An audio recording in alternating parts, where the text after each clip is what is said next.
Sabi nila, ang korona ay simbolo ng kagandahan o pagsuot ng magagarang kasuotan. Pero para sa amin dito sa Reyna ng Turismo, ito ay simula ng obligasyon. Obligasyong ipakita ang natatanging probinsya ng Cavite. Mula sa koronasyon, halina't samahan ninyo kaming tuklasin ang yaman ng kultura, galing ng Caviteño at ang ganda ng aking probinsyang sinilangan. Sabi ko nga sa aking Q&A, #Cavite para sa mundo.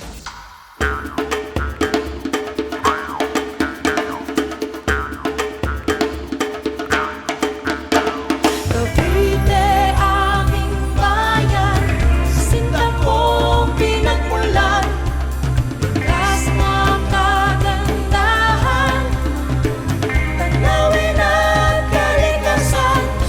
Cavite, aking bayan, sinta kong pinagmulan, likas na kagandahan, tanawin at kalikasan.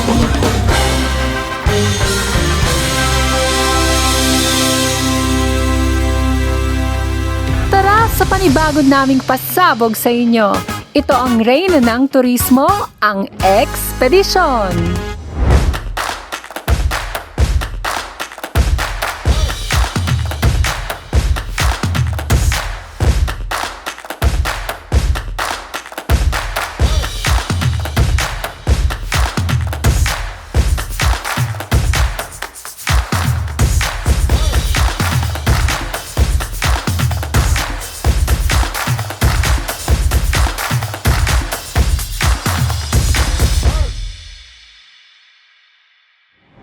Adventure, relaxation, nature trip, historical sites, or food trip.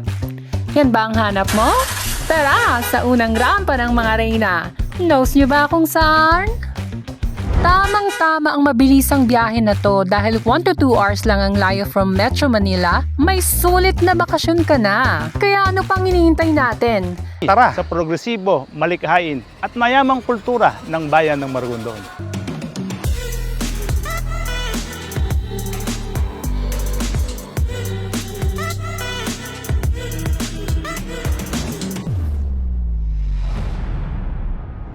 Nandito tayo ngayon sa isa sa mga bayang mayaman sa turismo, ang bayan ng Maragondon! At syempre, makakasama natin sino pa ba?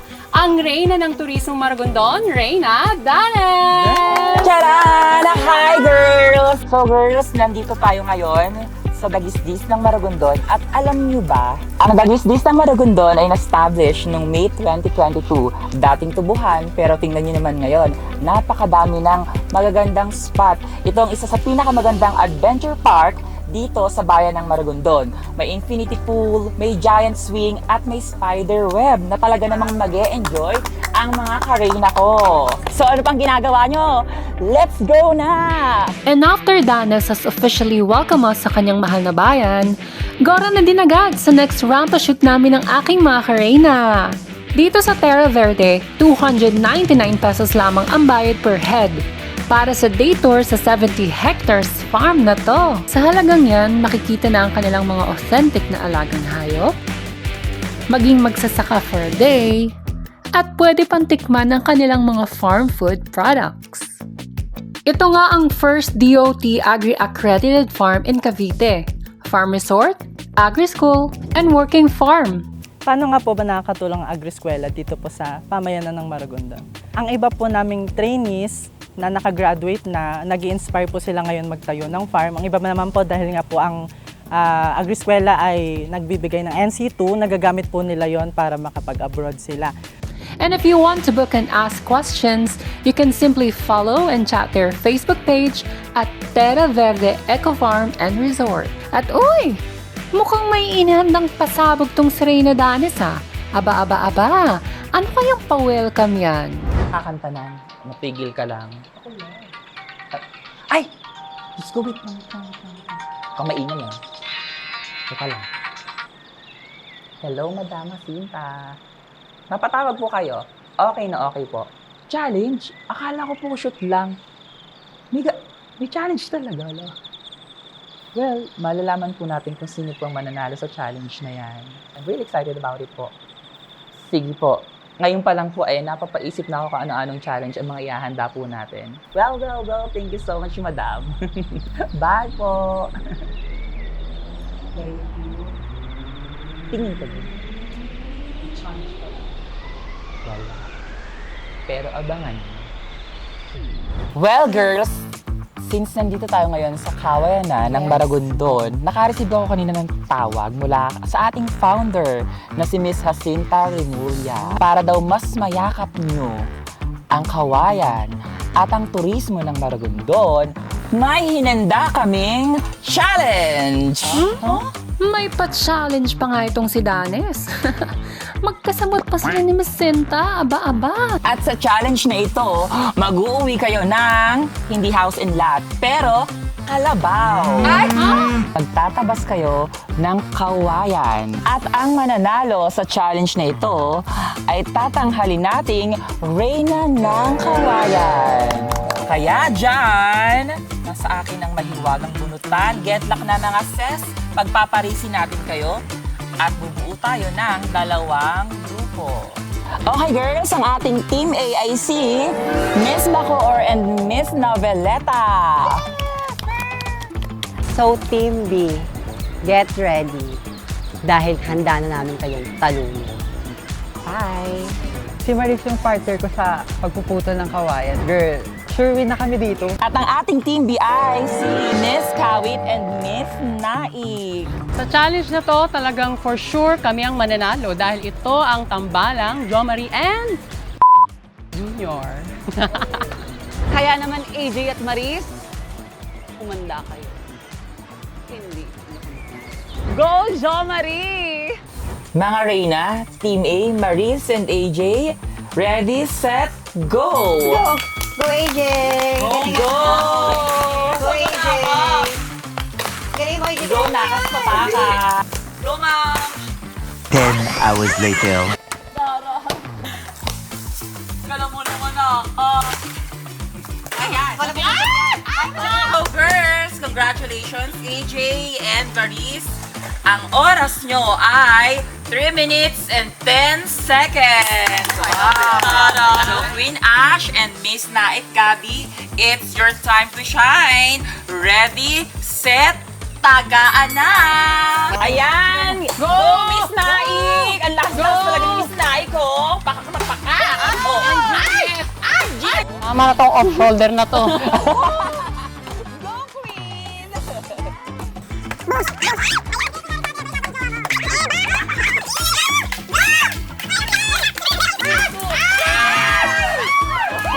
Ang bilis nyo. Palakpakan natin ang Miss Naik at saka si Queen. Diba?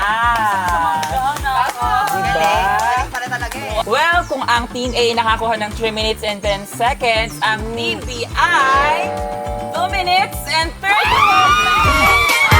seconds. Palakpakan natin ang bawat isa. Ang husay. Yung mga ginetlak naming mga kawayan ay dinadala sa isang shared facility services. Dito dinedevelop ang simpleng kawayan hanggang sa maging bonggang bamboo crafted products katulad na lamang ng bamboo alkansya. So let the Reyna try it! Mula sa pagliliha, pagbuo at pagbarnis, game na game ang mga ka-Reynas! Mula sa mga prosesong ito, pinatunayan ng Maragondon na world-class ang kanilang produkto. Akalain mo yun? Nag-transform ang normal na kawayan sa ganyang kagandang produkto?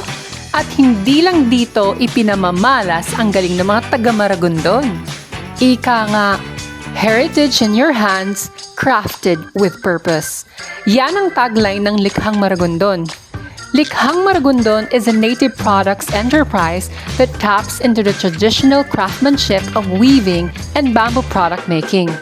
Dito nga dinadala ang mga local products na nag-viral pa katulad ditong Habing Maragondon face mask at ng bamboo food press dispenser. Truly world-class!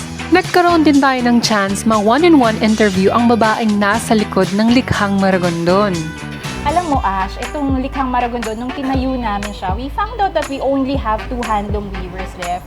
Ikaw ba, alam mo na may habing Maragondon dito? Wala. Actually, hindi po. Ngayon ko lang po So, nalaman. isa yun sa mga reasons kung bakit namin na-desisyonan na mag-put up ng Likhang Maragondon to save the dying tradition of weaving in Maragondon, Cavite. And at the same time, we're actually the bamboo capital of Cavite. So, marami kaming bamboo products at ang gagaling ng aming mga bamboo craftsmen. Kaya gusto namin na ma-promote pa yung aming mga produkto. Kaya naman mga Karina, visit Likhang Maragondon now or visit their website at likhangmaragondon.com. Let's support local products! Bukod nga sa mga bonggang experiences na yan, pwede rin tayo mag-side trips sa mga historical places, affordable food trips, and of course, ang one of the most famous tunnel na dito sa Maragondon matatagpuan. Yes, opo, sako po yan ng Maragondon. Gora na kami ni Reyna Danes for the ride sa mga person. Let's go! Ang Kaibiyang Tunnel ang pinakamahabang lagusan sa ilalim ng lupa sa Pilipinas. Sa haba nitong 300 meters, ito ang nagdudugtong sa Ternate at Maragondon. And when you go straight, you're heading to Nasugbu and Calayo, Batangas. O diba? Mabenta sa mga turista at kuya riders natin to. Alam na this, Reyna Danes. Picture, picture! Oh, mga ka-Reyna ha, maraming dumadaang sasakyan dito kaya naman mag-iingat tayo habang nag-picture-picture tayo. Bye!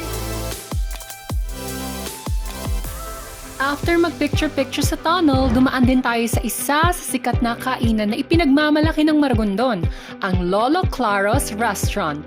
Isa to sa stopover ng mga turista, lalo na ng mga taga-Metro Manila. Wow! Ito na pala yung Lolo Claros Restaurant. Yes, Reyna Ash, at alam mo ba, yung pinakasikat dito, yung very affordable at original nilang fried chicken. Itong fried chicken ng Lolo Claros ay talagang halos walang recipe o panimpla dahil gusto nga nilang matikman natin ang lasa ng juiciness ng tunay na manok at talagang walang extenders. Diba? Ang simple lang, pero pag natikman mo, noot hanggang laman ng lasa at ang pinakabongga, ito ay very affordable lang sa halagang 380 pesos. At syempre, itong leche flan. Bilao ng iba't ibang mga masasarap na recipe nila na may lumpiang ubod, pansit, liempo, at ang star of the bilao, ang fried chicken. Bongga! Since year 2021 pa ako nag-start kumain dito. Ang binabalikan ko dito ay ang chicken at ang lumpiang sariwa. Yun ang diba sa akin. Tsaka yung mga server nila, mababait lahat sila. Accommodating.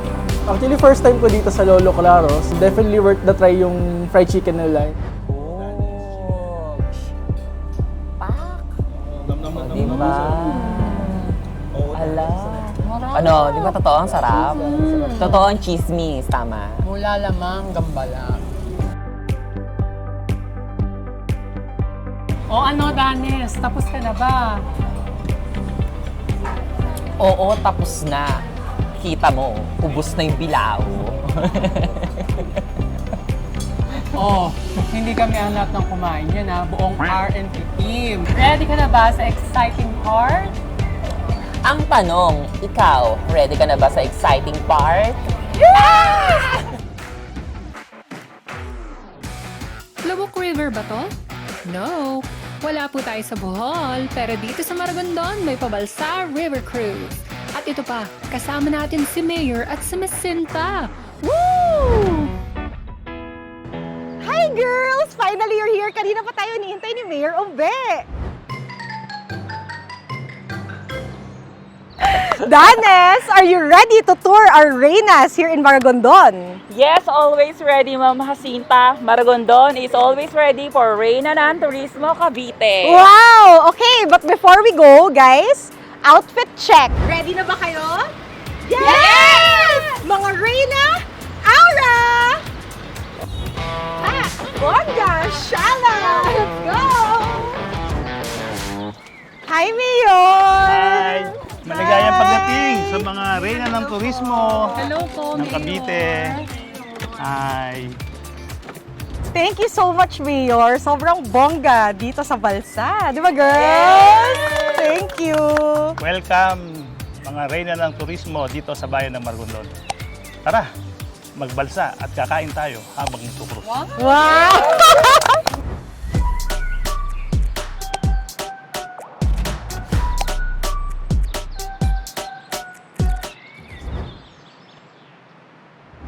Thank you so much, Mayor, sa mainit na pagtanggap sa amin sa Reyna ng Turismo dito sa Maragondon. Maraming salamat din ma'am at kundi dahil sa reyna ng turismo, makikilala ang bayan ng Maragondon. Ang bayan ng Maragondon, kumpleto kami dito. Meron kaming karagatan, kabundukan, kapantayan at itong ilog na ngayon ay dinadayo ng mga turista. Marami ba kayong mga balsa na ganito, Mayor, na umiikot dito? Yes, marami. Actually, balak namin magkaroon ng Balsa Festival. Invite natin ang bawat bayan na mag-invest ng tigit-tigis ang balsa. Yes, tapos may ganito pang handa every time. Kainan sa balsa. Yan ang sapatis. Yan ang lutong Maragondon. Sapatis. Pag natikman nyo, babalik-balikan nyo ang bayan ng Maragondon. Wow! Tapos, oo, yung mga kakanin naman, Yan. Meron iba-ibang tayong klase. onde-onde, puto na may dinuguan sa loob at ang ating kasaba delikase at ang bibingkoy. At siyempre, meron tayong kasintahan, ang biko na merong ube at keso sa loob. Okay. Ay, Mayor, ano pala yung vision mo para sa Maragondon in the next 10 years? Ang Maragondon ay nakilala bilang sa dami ng kawayan. So, balak kong magkaroon ng Kawayan Chapel on the Hill. Kailangan magkaroon din kami ng Kawayan Weaving Center and Cafe. At siyempre, yung Culture Center of the Arts. So, para dagsain ang bayan ng Maragondon, lahat yan yari sa Kawayan. Wow! Exciting! At siyempre, habang dumadami ang turista, kailangan natin na magkaroon pa ng isang port na kayang i-accommodate, let's say, 5 bus, magagaling yung sasakyan. So, meron na tayong plano. So, maybe next year, sisimulan na natin ito. Galing ni Mayor. Bravo! Ano pang inaantay nyo? Mga reyna ng turismo, tayo na, labang na!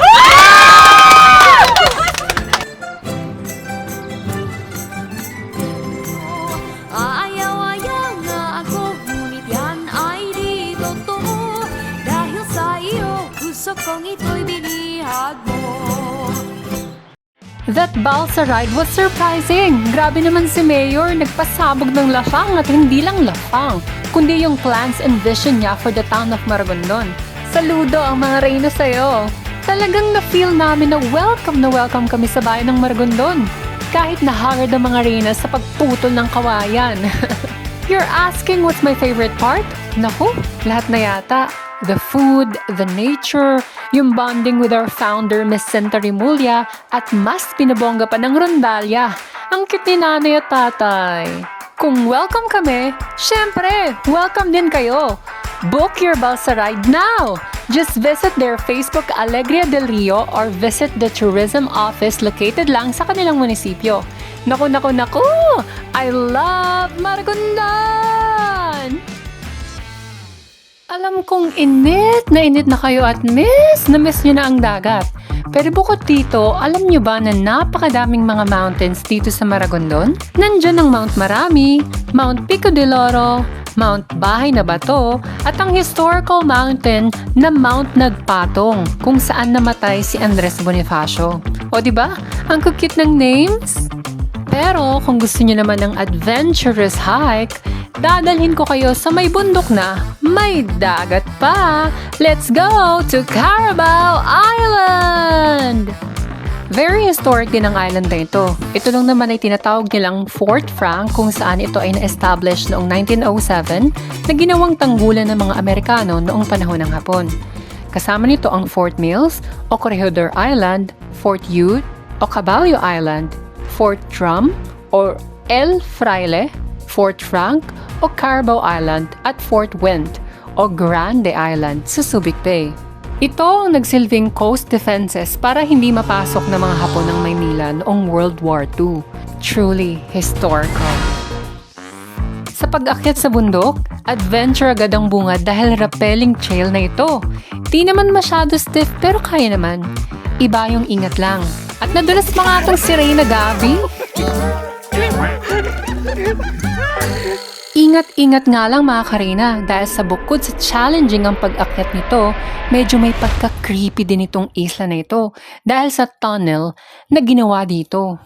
Pero hindi pa din nagpatalo ang mga reyna at game na pinasok ito. Kahit abandonado, madilim, maraming bats at nakakakilabot ay well-ventilated ang tunnel na ito. Nagkatakutan pa nga mga karina pero don't worry dahil safe naman mag-travel at na-experience ito mga reynas. Just don't go sa mga off-limits at baka malaglag ka sa magandang view na ito. At para makapunta sa isla na ito, kailangan makipag-ugnayan sa kanilang tourism officer ng Maragondon para matulungan nila kayo makahanap ng guide at bangka. Aba naman mga beshi, kailangan ng boat ride talaga dito. Sa halagang 3,500 maximum 10 packs and 20 minutes boat ride, maihahatid na nila kayo papunta sa famous Carabao Island! Kaya naman guys, visit na kayo dito sa Maragondon dahil sa Cavite, Reyna ang mga akla!